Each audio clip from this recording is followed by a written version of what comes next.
सती की तपस्या से संतुष्ट देवताओं का कैलाश में जाकर भगवान शिव का स्तवन करना।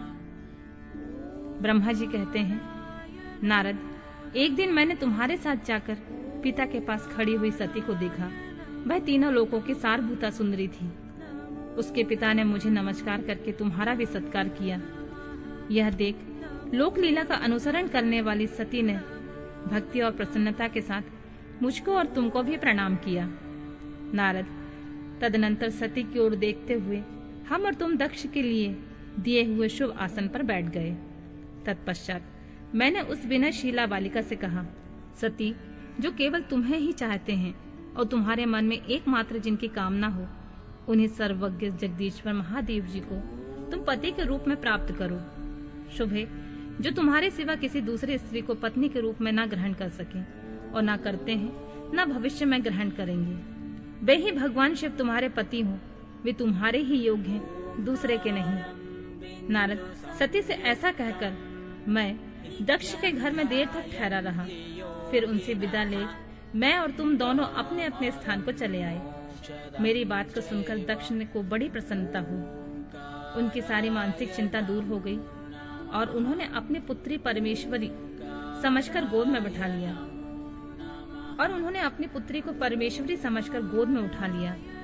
उस प्रकार कुमारोचित सुंदर लीला विहारों से सुशोभित हुई भक्त वत्सला सती, जो स्वेच्छा से मानव रूप धारण करके प्रकट हुई थी, कौमारावस्था पार कर गई।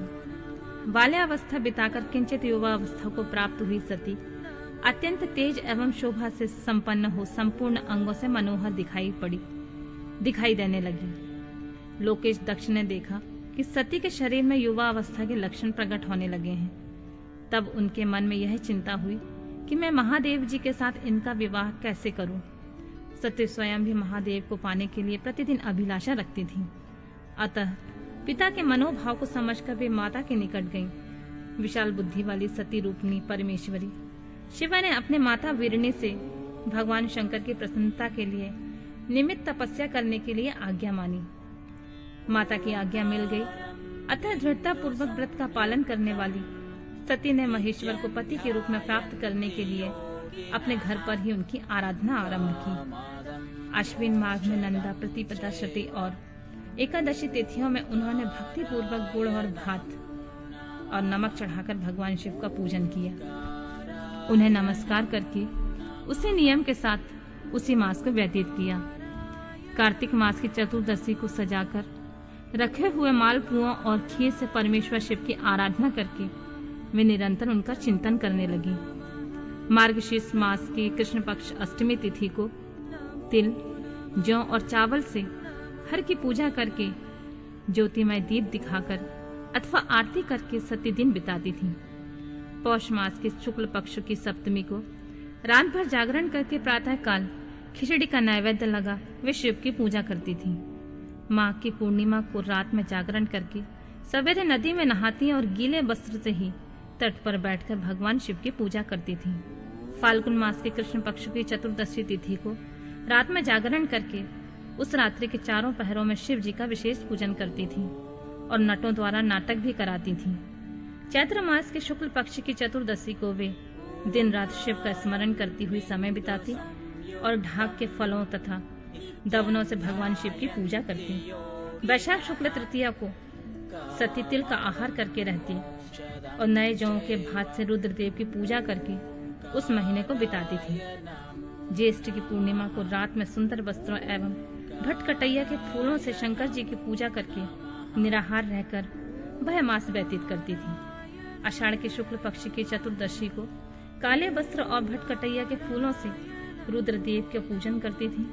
श्रावण मास के शुक्ल पक्ष की अष्टमी एवं चतुर्दशी को वे यज्ञोपवीत वस्त्रों तथा कुश के पवित्रों से शिव की पूजा किया करती थी।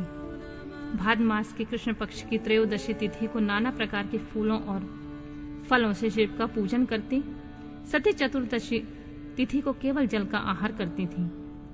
भांति भांति के फूल, फलों और उस समय उत्पन्न होने वाले अन्नों द्वारा शिव की पूजा करती और महीने भर अत्यंत नियमित आहार करके केवल जप में लगी रहती थी। सभी महीनों में सारे दिन सती शिव की आराधना में संलग्न रहती थी। अपनी इच्छा से मानव रूप धारण करने वाली वे देवी दृढ़ता पूर्वक उत्तम व्रत का पालन करती थीं।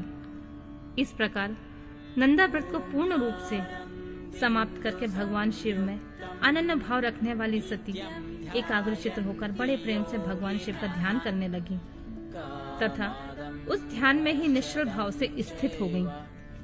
मुने, इस समय सब देवता ऋषि भगवान विष्णु और मुझको आगे करके सती की तपस्या देखने के लिए गए। वहां आकर देवताओं ने देखा सती मूर्तिमयी दूसरी सिद्धि के समान जान पड़ती हैं। वे भगवान शिव के ध्यान में निमग्न होकर उस समय सिद्धावस्था को पहुंच गई थी।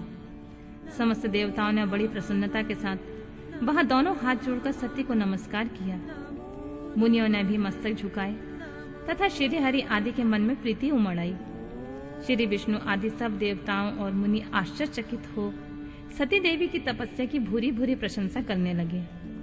फिर देवी को प्रणाम करके वे देवता और मुनि तुरंत ही गिरिश्रेष्ठ कैलाश को गए, जो भगवान शिव को बहुत प्रिय है। सावित्री के साथ और लक्ष्मी के साथ भगवान वासुदेव भी प्रसन्नता पूर्वक महादेव जी के निकट गए। वहां जाकर भगवान शिव को देखते ही बड़े वेग से प्रणाम करके सब देवताओं ने दोनों हाथ जोड़कर विनीत भाव से नाना प्रकार के स्तोत्रों द्वारा उनकी स्तुति करके अंत में कहा, प्रभु, आपके शत्रु रज तथा तम नामक 3 शक्तियां हैं। उनके राग आदि वेग असहा हैं। वेद त्रयी अथवा लोक त्रयी आपका स्वरूप है। आप शरणागतों के पालक हैं तथा आपकी शक्ति बहुत बड़ी है, उसकी कहीं कोई सीमा नहीं है। आपको नमस्कार है दुर्गापते। जिनकी इंद्रियां दुष्ट हैं, बस में नहीं हो पाती हैं, उनके लिए आपकी प्राप्ति का कोई मार्ग सुलभ नहीं है। आप सदा भक्तों के उदार में तत्पर रहते हैं। आपका तेज छिपा हुआ है। आपको नमस्कार है। आपकी माया शक्ति रूपा जो अहम बुद्धि है, उसकी आत्मा का स्वरूप ढक गया है। अतएव यह मूढ़ बुद्धि जीव अपने स्वरूप को नहीं जान पाता है। आपकी महिमा का पार पाना अत्यंत कठिन है।